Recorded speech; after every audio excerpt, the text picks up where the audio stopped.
idea a year ago to do kind of the reverse Style Like You piece, because it's always about like what is style and like how it's really inside and its like spirit and its essence and all that. Yeah. So the whole idea came from that, like this is the most proof of what we're saying is that, you know, it's nothing to do with it bags and it's nothing to do with being brainwashed by anyone. I have a rule that if you don't feel good about yourself, like in more like a physical way, just don't look in the mirror, because 9 times out of 10 I'll feel great and then I'll actually look at myself, and that's when I start to feel like, oh shit, there's this thing that I want to fix, like, oh there's that zit, or oh there's that thing, or oh I haven't like waxed my mustache in a few weeks. Like there's these things that you don't have to care about. Like I always try to say, you know, that feeling that you're supposed to have on your wedding day, which is like princess, and it's the most, like, why not have that every day?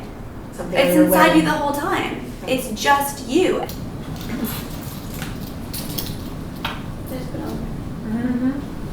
Can you talk about what the perceptions are from the outside world based on your style about you? Sometimes I feel like, you know, parents look at me and they're like, oh, thank God, like, that's not my kid. Or like, you know, like, thank God, like, I didn't do that. And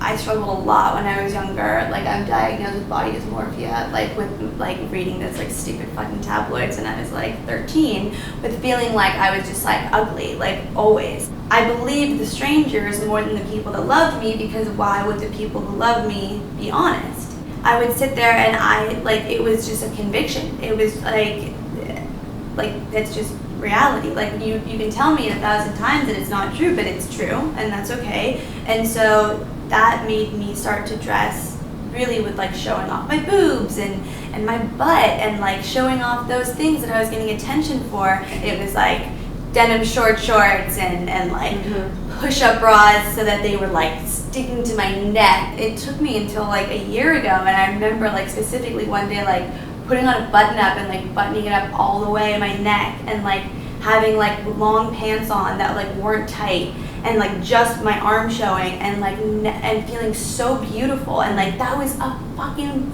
mindfuck for me. Like the fact that all the attention had to be on my face, and that was so scary for me because I always wanted to distract people. And by the time I realized that that wasn't who I was anymore, it was like I was trapped in this body, and I hated that I was sexy. And so that was like the first time I started like starving myself and like losing a bunch of weight, and I got down to like 95 pounds. You know, when I lost my curves, when my boobs shriveled up into like nothing and I had no shape, and like I was just saggy skin everywhere, I was like, hey, you believe me now? Like, but I viewed like super skinny me as the like smart, intelligent, and I was able to like have the physical transformation so that everyone could see me differently, kind of, and they did, but actually was the reverse, because I was creating more of a cage in myself and developing more of an issue. I think the point of all of this is that it was all the mindset. Yeah.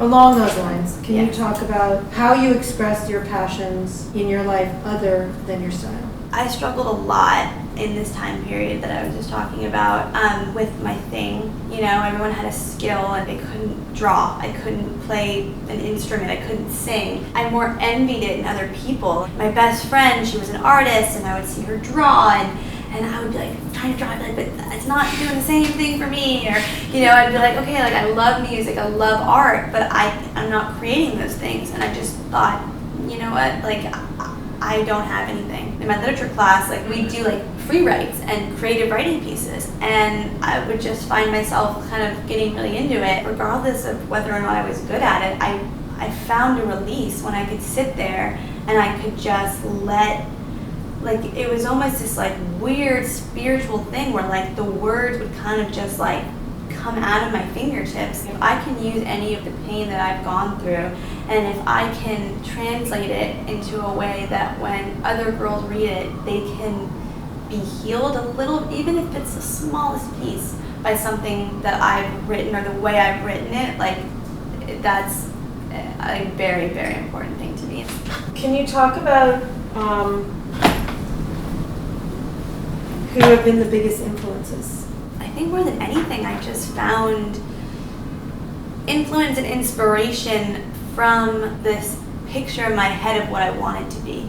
So this future me or this projected me, for so long I was so far away from her, and now I'm getting so much closer to her. I have something to say, and that I can have a conversation with someone, and I don't just need to be drunk and naked and like, oh my god, like life of the party. I like can't say enough. I never thought I would get to see her ever. I thought she was this like little trapped abstract thing that would just never come to fruition, and she has. And it's like crazy to like yourself and not just like the way you look, like yourself and find value in that. What would you say is the biggest insecurity that you've had within yourself that you've had to overcome? It would definitely be like my face, and that's where like my diagnosis came into play. Because of the position I was born into, I would read these things on the internet and I was like, well, why would someone write that if there wasn't some basis for truth there? Like, okay, cool, like I have a good body and like that's attractive to people, like I got that, cool, I'll use that.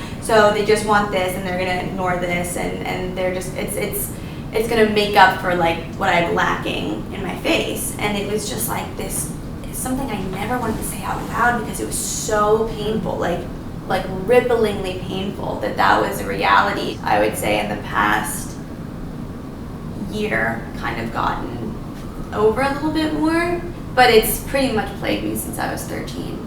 And I feel like I've actually been able to really grow in moving on from things kind of quickly and just being like, yeah, that sucks, okay, like what can I do tomorrow though? So like next time, what could I do differently? When do you feel the most vulnerable?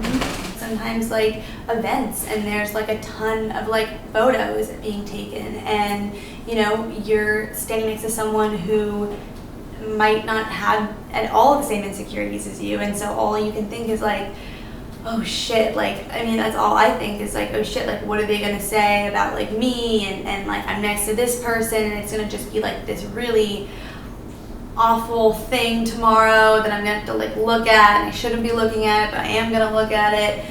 And that's just like the more like petty level, but it's not petty. well, I mean, because don't beat yourself up about it. It's a real shitty thing. Amazing. Pass. Richard Long.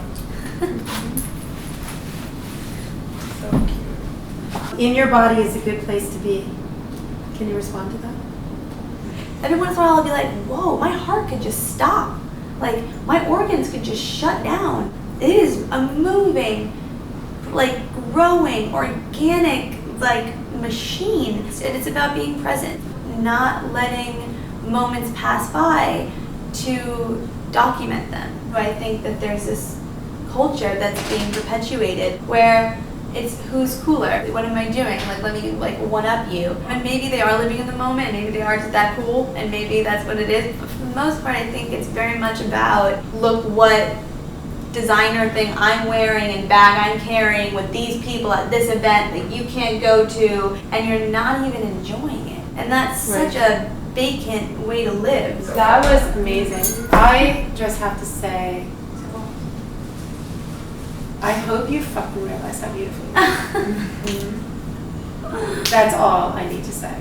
And if you want me to record that onto your phone, or no.